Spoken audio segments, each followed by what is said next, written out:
Hello, orchid lovers around the world. Today we're going to go step by step on how to restore your orchid from a dying state to its former self. Let's get started.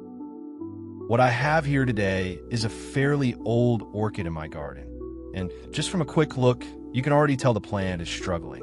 The leaves show clear signs of chlorosis. That means the natural green color has faded due to a loss of chlorophyll. If we focus on this particular leaf, you'll notice that a large portion has turned a bright but unhealthy yellow. This is often the first visible warning sign that something deeper is going on. The yellow contrasts sharply with the lower part of the leaf, which is still green and firm. And the transition between the two colors is gradual, almost like a fade across the surface. Now, when we zoom in closer, you can see that the yellow area isn't just a flat, solid color. Some sections appear a bit translucent, almost waterlogged. This texture suggests that cells in that part of the leaf are beginning to collapse. We will start by carefully removing the plant from its old pot. This step is very important because it allows us to see exactly what is happening below the surface. Once the plant is out, the first thing you want to do is remove the large leaf that has become waterlogged.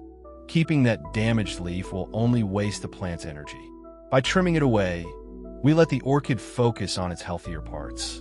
Leave the other leaves behind, especially the ones that are still firm and green. They're still doing their job of photosynthesis, and the plant needs that strength right now.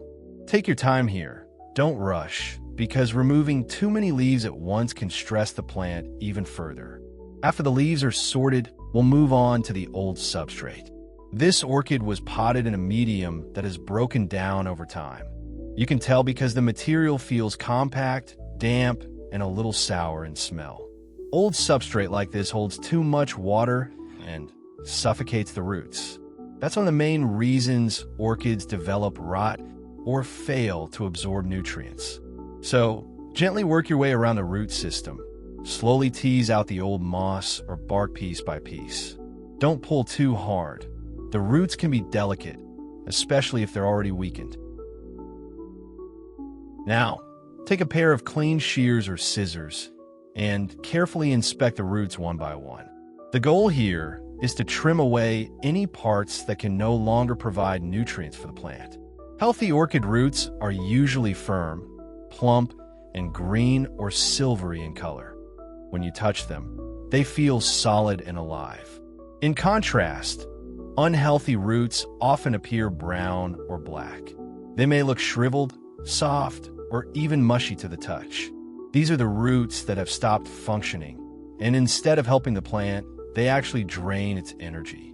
When trimming, make your cuts close to the damaged section, but avoid cutting into any firm, healthy tissue. It's better to remove only what's necessary and keep as much of the living root system intact as possible.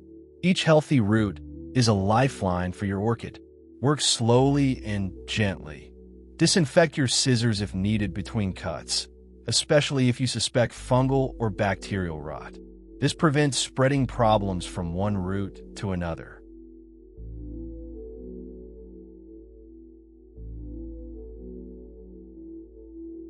Next, we will give the plant a gentle water spray.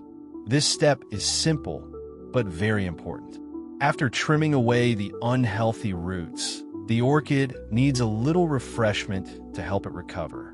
Use clean water at room temperature. Avoid water that is too cold or too hot, as sudden temperature changes can shock the plant. A light misting over the roots will wash away any remaining dust or debris from the old substrate, and it will also rehydrate the healthy roots that are still intact. Notice how the roots begin to change color when they absorb moisture. Dry roots often look silvery or gray, but as soon as they take in water, they turn a fresh, vibrant green. This is a good sign. It shows us that the roots are still alive and functioning properly. Be gentle here. We don't want to drench the plant or leave excess water pooling at the base. Just a light spray is enough to wake up the orchid and prepare it for the next stage of recovery.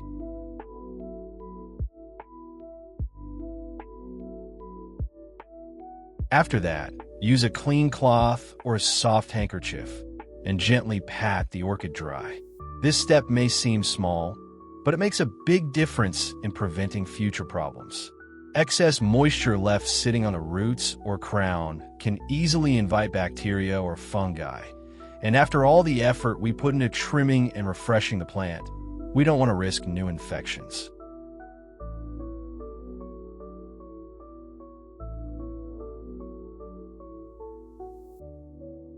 Now we will move on to preparing the fertilizer solution.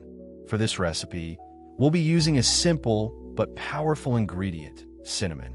Start by pouring in 1 teaspoon of cinnamon powder into a clean container. Cinnamon is widely known for its natural antifungal and antibacterial properties, which can help protect the orchid's delicate roots from infection.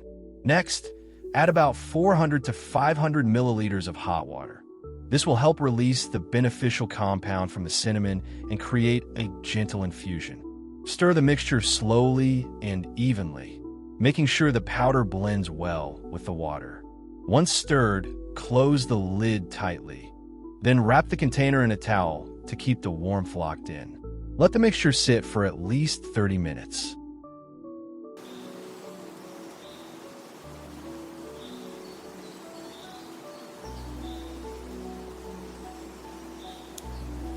After 30 minutes, we will bring in a special ingredient to strengthen our solution: roses, more specifically, the petals. Roses are not only beautiful, their petals are full of natural compounds that can benefit our orchid's recovery. Begin by gently plucking the petals from fresh roses. Make sure they are clean and free from any pesticides or chemicals. Place the petals into a blender.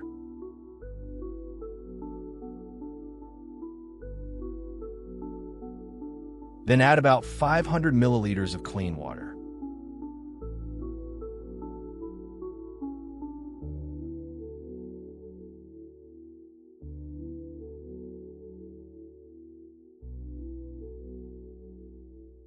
Blend the mixture until the petals break down completely.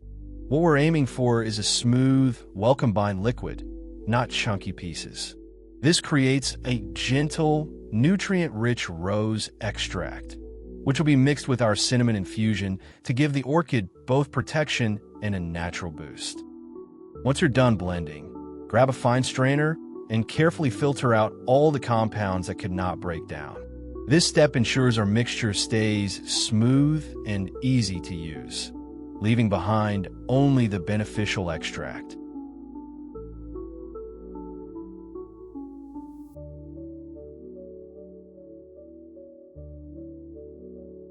Next, take the cinnamon infusion we prepared earlier and pour it directly into the rose mixture. As the two combine, you'll notice the liquid takes on a rich, earthy aroma. The cinnamon adds its protective strength, while the roses contribute their gentle nutrients. What you end up with is a powerful, all-natural tonic, one that works both as a cleanser to shield your orchid from harmful bacteria and as a mild fertilizer to encourage fresh, healthy growth.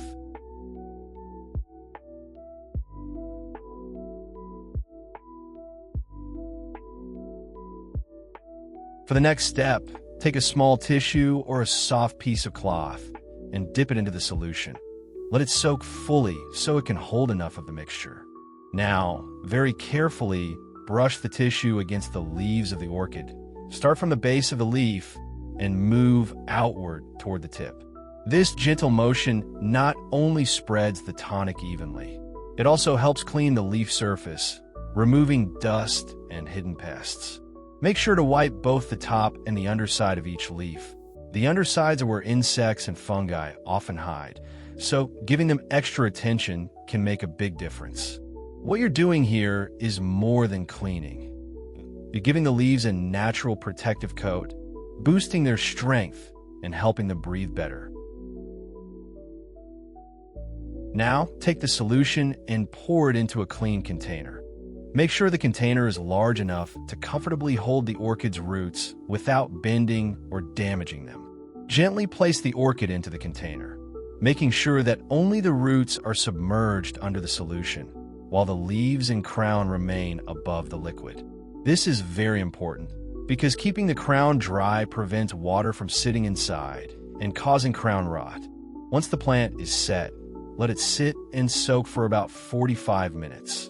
During this time, the roots will slowly absorb the beneficial properties of the cinnamon and rose mixture.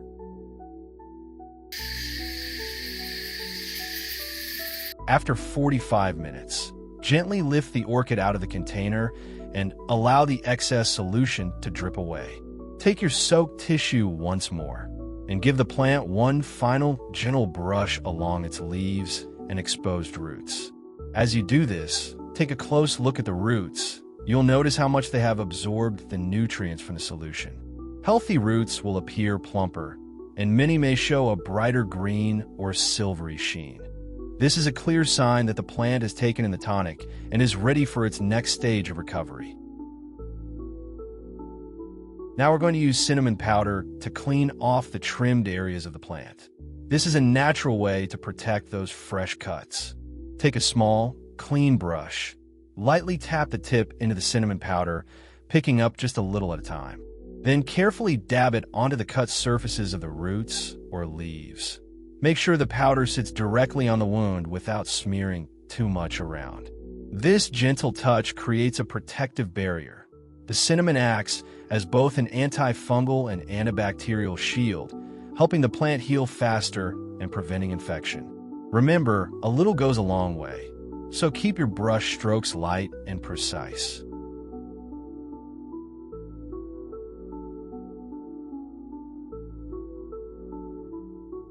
Next, prepare a cup full of dried moss.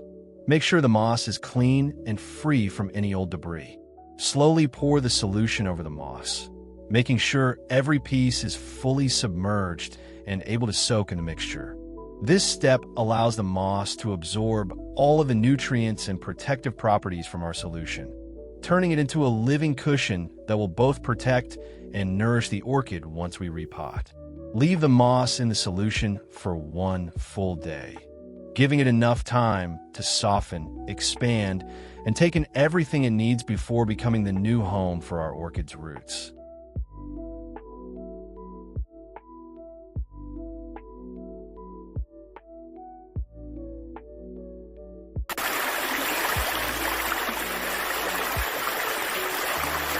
After 1 full day, it is time to take the moss out of the solution and prepare a new pot with a clear drainage hole. This type of pot is important because orchids thrive when their roots can breathe, and the drainage hole allows excess water to escape freely.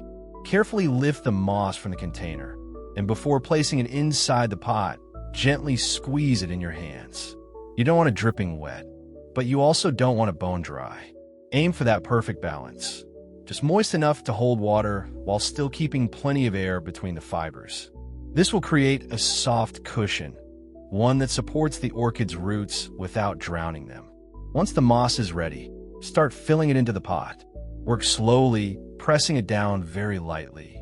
Avoid packing it too tightly, because compressed moss will trap too much moisture and cut off airflow. Instead, spread it evenly around the base and sides, leaving space for the orchid's roots to nestle in later.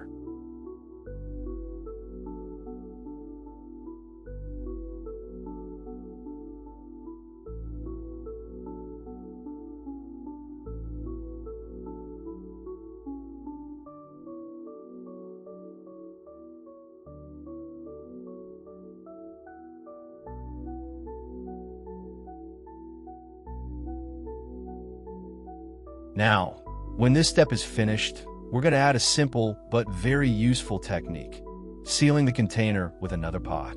Take a second pot with a drainage hole and place it upside down over the first one. By doing this, we're creating a secure dome that protects the moss while still allowing ventilation. You can use small clips to fasten the 2 pots together, making sure they won't slip apart. This method not only keeps everything neat and tidy, but also prevents accidental spills or the moss from falling out when we move the orchid around. What we're building here is more than just a container. It's a carefully prepared environment. The soaked moss, now rich with natural nutrients, becomes the perfect bedding. The clear drainage pot ensures airflow and prevents waterlogging, and the second pot on top adds stability and protection.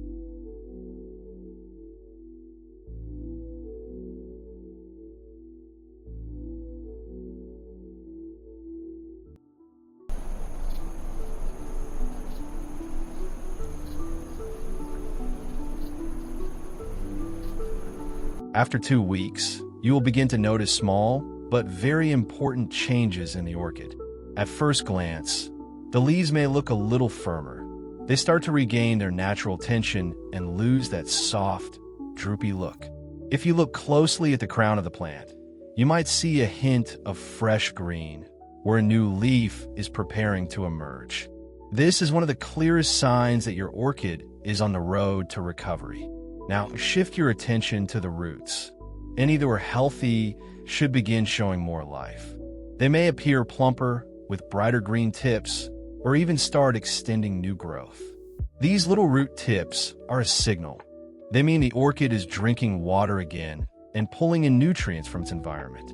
The overall color of the plant may also improve, from a dull, tired green to a more vibrant and healthy tone. And even though it may not bloom yet, these subtle signs of recovery are just as exciting because they tell us the orchid is rebuilding its strength from the inside out. Remember, progress at this stage is about stability, not flowers. Your orchid is using these 2 weeks to repair its systems, balance itself, and prepare for the long journey back to full health. So be patient and take these little changes as encouragement that your care routine is working. Let's prepare a new home for our orchid. This is one of the most important stages in its recovery. We begin by choosing a pot with a clear drainage hole. A pot like this is perfect because it allows us to easily observe the root system while also preventing excess water from staying trapped inside. Airflow and drainage are the keys to keeping orchids healthy. Now, start by filling the very bottom of the pot with the first layer of pine bark. This material is excellent because it mimics the natural environment of orchids in the wild, where their roots cling to tree bark and breathe freely. The bark provides both support and airflow, making sure the roots never sit in stagnant water. Once the base layer is in place, carefully position the orchid inside the pot. Take your time here. Gently spread the roots so they are resting naturally without being forced or bent too sharply. The plant should sit securely in the center, upright and balanced, ready for its fresh start. After that, begin adding more pine bark around the roots. Fill the pot slowly, tapping the sides gently so the bark settles in between the roots. Don't pack it too tightly. Remember, orchids love a little space around their roots to allow breathing and drying between waterings. Now for the final step. With the remaining moss we prepared earlier, cover the very top layer of the pot. This moss acts as a natural moisture regulator, helping the orchid stay hydrated while still giving the roots the airflow they need. Spread it thinly and evenly, enough to cover the surface, but not so much that it suffocates the plant.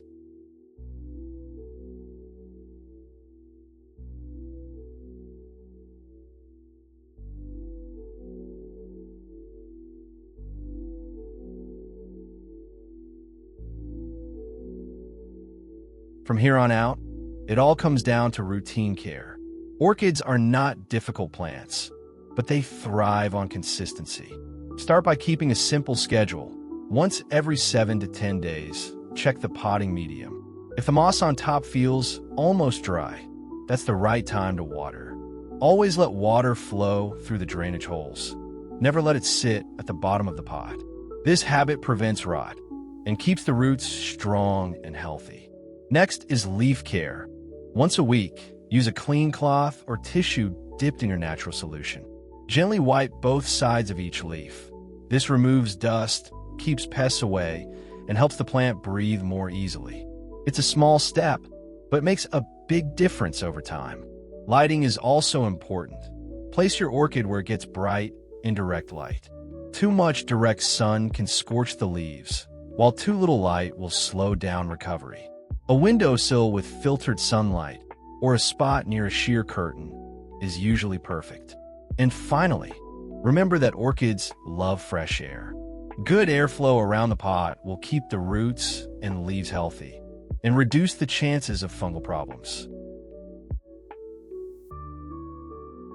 And there you have it, a complete journey of restoring your orchid from a weak state back to health.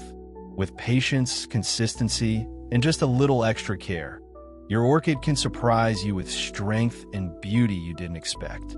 If you found this video helpful, don't forget to give it a like because it really helps the channel grow. Subscribe if you haven't already, and hit the notification bell so you never miss new orchid care tips. And of course, share this video with other orchid lovers around the world. Together we can keep these amazing plants thriving in every home. Thank you so much for watching, and I'll see you in the next video.